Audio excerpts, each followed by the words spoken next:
aujourd'hui il fait beau, on va essayer de vous la présenter. Il y a un peu de vent, mais on va faire avec. On va attendre un peu que ça se calme, on va commencer par l'intérieur et après on fait l'extérieur.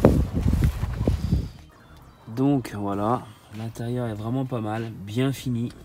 Moi je l'ai pris en intérieur avec les sièges Recaro. Donc je vais vous expliquer pourquoi après.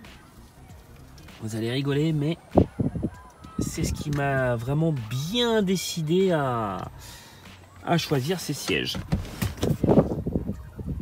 À l'arrière, c'est plutôt pas mal aussi, même si les places restent restreintes. Dépasser 1,76, c'est fini, hein, on touche la tête en haut. Mais bon, c'est une voiture d'égoïste. Donc pour revenir au siège, j'ai longuement hésité quand on a commandé la voiture. C'est qu'en fin de compte, j'avais le choix entre soit les sièges Recaro, soit les sièges électriques ventilés chauffants. Le problème, je les ai pas pris. Parce qu'en fin de compte, le souci, c'est que les Américains, eux, ont l'option. Nous, en Europe, on ne l'a pas. On n'a pas la mémorisation des sièges. Et le souci, quand on est en électrique, on doit faire monter quelqu'un derrière. Il faut avancer le siège électriquement, le reculer électriquement, refaire ses réglages. Donc du coup, j'ai préféré passer donc, sur les sièges Recaro manuels. Comme ça, c'est beaucoup plus rapide et il n'y a pas de problème. Donc à retenir, les sièges sont très confortables pour du siège baquet. J'ai fait des kilomètres, franchement, on n'est pas cassé. On a un très bon maintien, même quand on conduit un peu sportivement dans les virages. Franchement, je recommande ces sièges. Donc, au niveau multimédia, on en a déjà au Things 3. Donc, on a Apple CarPlay, on a tout dedans. C'est vraiment pas mal. Moi, je trouve ça assez réactif. On a des emplacements un petit peu partout. Clé USB, donc qui est juste là. On a un allume-cigare ici, on en a deux dans la coudoir ici. Voilà, donc ils en ont mis partout, des petits vides-poches qui sont bien pratiques, que je trouve à cet endroit-là aussi. Des petites aérations, dommage que bon bah les Américaines eux ici ils ont déjà les jauges, nous on les a pas, donc ça nous met des petits aérateurs, ils auraient pu faire un petit effort sur les aérateurs. Mais bon, allez on va dire c'est pas très grave. Alors, on peut régler tout ce qui est température digitalement, ou on peut le régler manuellement. Ou on peut prendre les commandes directement au tactile, donc c'est vrai que c'est pas mal. Ils nous ont mis notre fameuse barre donc, qui fait un petit clin d'œil aux anciennes Mustang. Donc c'est joli. Sans oublier le petit badge qui nous ont collé en haut des casquettes. Donc je sais pas si vous voyez là, mais en fin de compte, il y a bien la forme approximative donc des anciennes Mustang, donc qui est pas mal aussi. Tout ce qui est donc phare auto, etc. Verrouillage, les vitres. Et à savoir aussi, donc sur le catalogue 2018-2019, maintenant, en option, on peut avoir l'aileron, qu'on ne pouvait pas avoir avant. Et ce qui est super, c'est que maintenant, au niveau du son audio, on est passé en Bang & Olufsen. Donc, qui donne un son qui est super. On n'est plus en Sharker. Au compteur, donc voilà, compteur qui est complètement digital, qui est pas mal du tout. Dès qu'on démarre, on est sur donc la position normale. On tourne, on va passer en My Mode. Donc My Mode, l'avantage c'est que ça nous permet de rentrer dans les petits réglages qui sont ici, voilà. Et ça nous amène donc dans nos réglages exactement de tout. C'est-à-dire on peut régler aussi bien l'échappement, on peut régler les jauges. Ça m'a permis de faire mon propre réglage. Donc là on voit, j'ai le moteur qui est en Sport Plus, l'échappement en circuit, la direction en sport et la suspension en sport. Donc dès qu'on va taper au-dessus, donc on va taper donc sur du Sport Plus. Donc là on va avoir l'échappement en sport, juste l'échappement à changer. Et là si on passe en circuit, donc là on n'est plus sur la même chose, le compteur change de décor. Là le moteur est en circuit, l'échappement en circuit, sport et circuit pour la suspension. Et à faire attention, en bas à droite ici vous avez l'anti-patinage. Et le dernier mode que je n'ai pas encore essayé, c'est le mode drag. Donc le problème, il faut une route bien lisse et nous à la campagne c'est un peu compliqué, tout est un peu chaotique. La suspension est raide comme un bout de bois, donc j'essaierai ça déjà quand je serai en fin de rodage et sur une ligne bien droite. Donc c'est vrai que c'est pas mal, ils ont bien amélioré la chose, même si je trouve qu'ils ont mis des options qui ne servent strictement à rien, comme le changement de couleur sur les compteurs ou sur l'ambiance générale. Bon, Après, ça reste des petites babioles. Donc voilà, la petite Mustang 2019. Donc sur les nouvelles, on a une petite signature en LED. Ils ont dessiné le bouclier à l'avant. Donc le bouclier avant est redessiné, ils ont retiré donc tout le système halogène. Puis maintenant ça fait beaucoup plus propre. Ils ont mis aussi le nouveau capot avec donc ces deux petits aérateurs au-dessus là. Bon, c'est de l'esthétique. Ils ont redessiné quand même légèrement donc le capot, les phares, la face avant, donc c'est vraiment pas mal. Au niveau donc des jantes, donc j'ai gardé les jantes d'origine. On voit à travers donc un freinage Brembo 6 pistons. Ça freine fort, très fort même. Ah, cette ligne, elle est magnifique. Une pure fastback. Voilà. Dommage qu'il y a beaucoup de vent.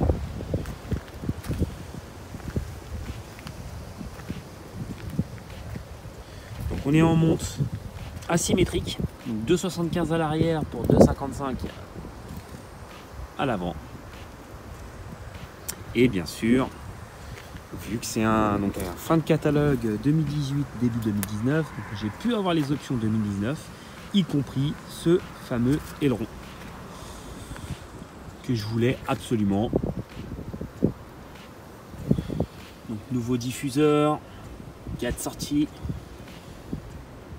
Voilà. Moi, ce que je peux lui reprocher à cette Mustang, elle n'est pas parfaite, hein, il y a des petits bémols. Donc, simplement, on prend le coffre. On va pour l'ouvrir. Bon, ça, c'est un peu dommage. Ils ont été nous mettre un petit bouton poussoir en dessous au niveau de la plaque. Donc ça, c'est moyen. Et au niveau du coffre, on l'ouvre le coffre. C'est super. Et on fait comment pour le fermer maintenant? Aucune lanière, nulle part. Voilà. Donc ça, c'est vrai que c'est dommage parce qu'à chaque fois maintenant, il faut mettre les mains pour pouvoir fermer. Et donc du coup, on va faire des traces. Donc ça sera une petite modif à faire. Je pense que je vais sûrement commander une lanière pour pouvoir tirer, pour fermer le coffre à chaque fois. Ça, c'est un petit peu dommage. Mais bon. Au niveau du coffre, donc on est sur du 420 litres. Largement suffisant. Kit de gonflage. Donc on peut mettre une roue de secours au cas où. Le petit boomer qui va bien.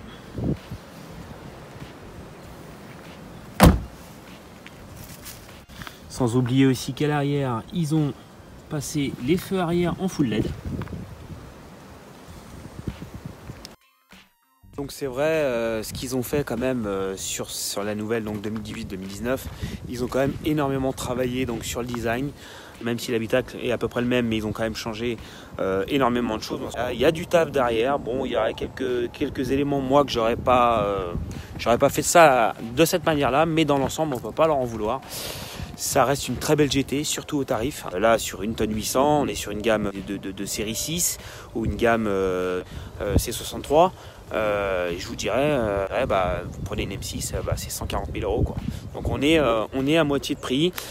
On ne peut pas lui en demander de trop, mais dans l'ensemble, c'est une voiture qui est pour moi, pour ce que je recherche comme voiture, qui est parfaite. C'est vraiment... Très belle voiture, bien finie. Pour une personne qui cherche des moteurs encore un petit peu archaïques, qui n'a pas peur de la consommation, et vous avez trouvé votre voiture. Et c'est à cause de ça que je suis tombé amoureux.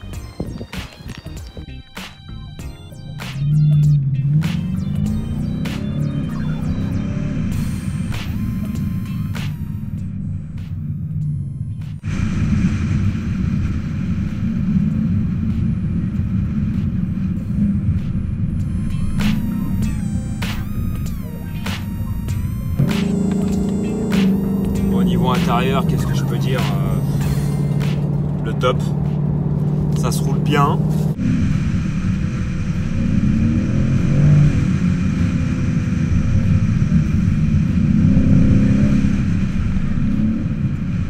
Et là, quand j'ai vendu la M6, je partais pour acheter la Mustang, on m'avait tous dit oh, fais attention, tu vas voir, le châssis c'est de la merde, et puis à la finale, très content, très content de la voiture. voiture. Très content de la boîte de vitesse. La boîte de vitesse est rapide, mais très rapide. Le son, c'est un truc de fou. Non, c'est que des points positifs, moi je trouve, pour cette voiture-là. Hormis, bon voilà, comme on a vu tout à l'heure, il y a 2-3 petits trucs niveau finition, Habitax, c'est pas non plus, c'est pas la fin du monde, hein, mais c'est dans l'ensemble. Après voilà, c'est une américaine. On prend pas une américaine pour la finition, on prend une américaine pour le moteur. Donc il faut s'en contenter, et puis je m'en contente très bien. Voilà. Et ce qui fait plaisir, c'est quoi? C'est le son. Allez, une petite accélération, allez.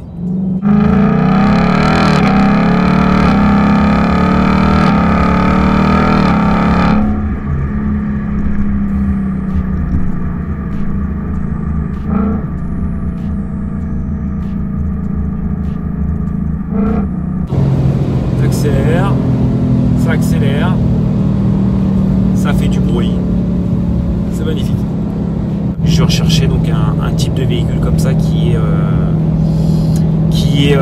brut et pur, voilà. Parce que bon, je sais qu'il y en a plein qui sont plus sur des voitures, on va dire, entre parenthèses, un petit peu plus puissantes, un peu plus efficaces. De toute façon, c'est cas, il y en a, hein, c'est clair. Sauf que moi, je suis anti-turbo, donc c'est pour ça que je suis parti sur. C'est pour ça que je suis parti sur cette voiture. Puis bon, le bruit du V8 comme ça, c'est magnifique. Qu'est-ce qu'on veut de mieux? On est loin de parler d'écologie là, et d'électricité. C'est nul.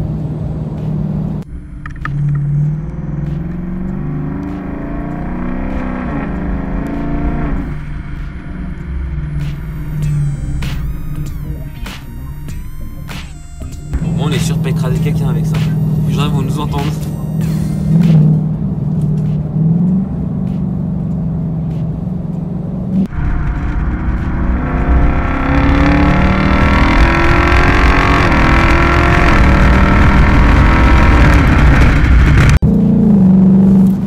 Oh là, ça fait 740 km, 750 km. J'ai pas pu encore réellement, on va dire, l'exploiter. Pousser, vraiment, on va dire, vraiment la taquiner, parce que bon, là encore en rodage, mais on voit que c'est pas une sportive, hein, c'est une grande GT, hein, on est d'accord, hein, c'est pas une Ferrari, mais dans l'ensemble, c'est largement suffisant pour ce qu'on en fait au quotidien tous les jours, c'est largement suffisant.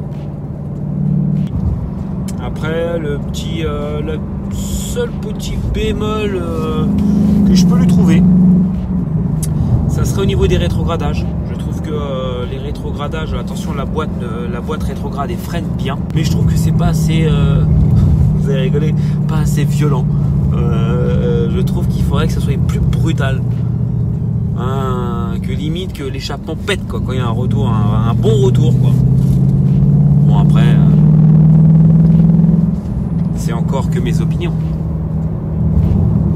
On voit que limite qu'il y a un motard derrière, en rétrograde, il a peur, il croit que c'est un coup de fusil, un truc comme ça. Mais sinon, c'est du régal.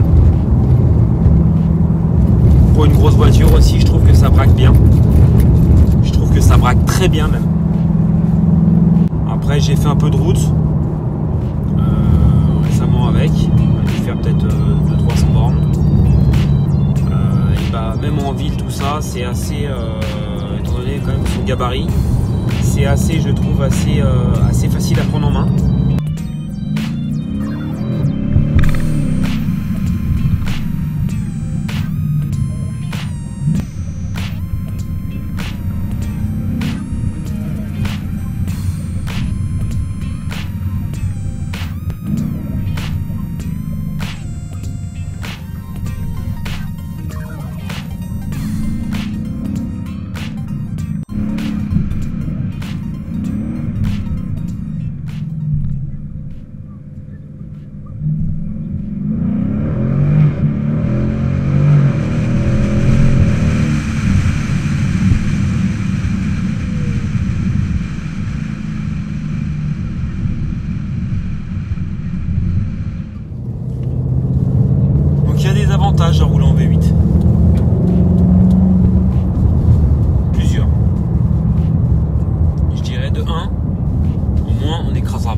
dedans, tu mets en route, t'es content. Niveau look, magnifique, hein. Ça reste, la Mustang reste indémodable.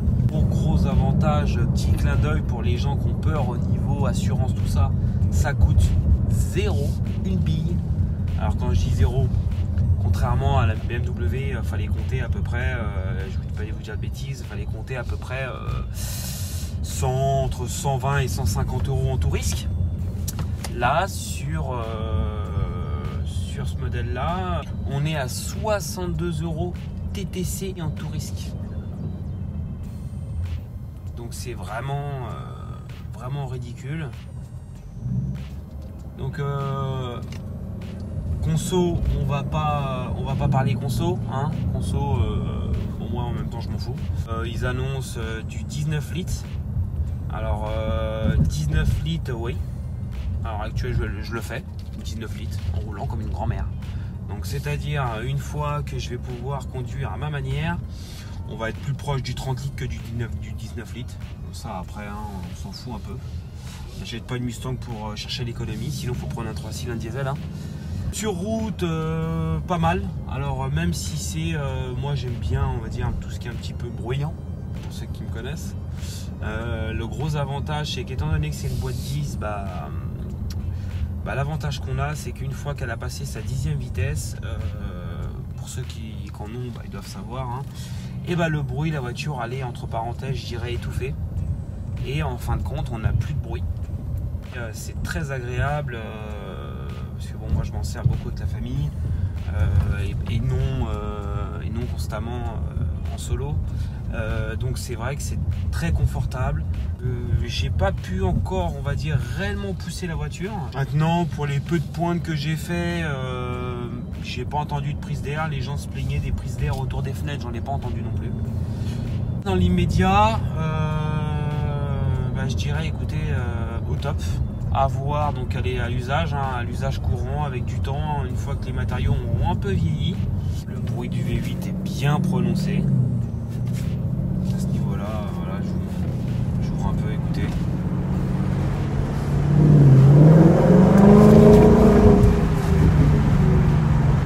Ça s'entend bien. Et c'est vrai que c'est des voitures qui restent quand même assez mythiques. Même s'il y en a des plus belles, même s'il y en a des plus chères, c'est des voitures où peu importe l'âge qu'on a, peu importe la couleur qu'on a pris, c'est des voitures où les gens restent un petit peu les yeux un peu rivés dessus. Parce que bon, c'est quand même des belles voitures, il n'y a pas à sortir. Puis écoutez ça, dès qu'on accélère un peu,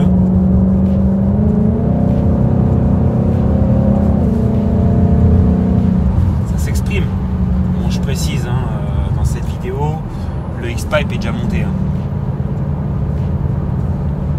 Parce que le problème, c'est que chez nous, là, ces derniers temps, on a eu un peu de beau temps et on s'est retrouvé avec quasiment 3 semaines de pluie. Impossible de vous faire une vidéo propre, même si encore c'est pas le top, c'est pas le plus beau des jours, mais bon, il y a un peu de soleil, c'est déjà pas mal, ça fait du bien. Quand le rodage va être fini, de toute façon, je vous ferai une petite vidéo rapide, enfin un petit tour. Un truc que je trouve aussi vraiment sympa, je sais pas si vous entendez, le clignotant. On dirait un petit cheval.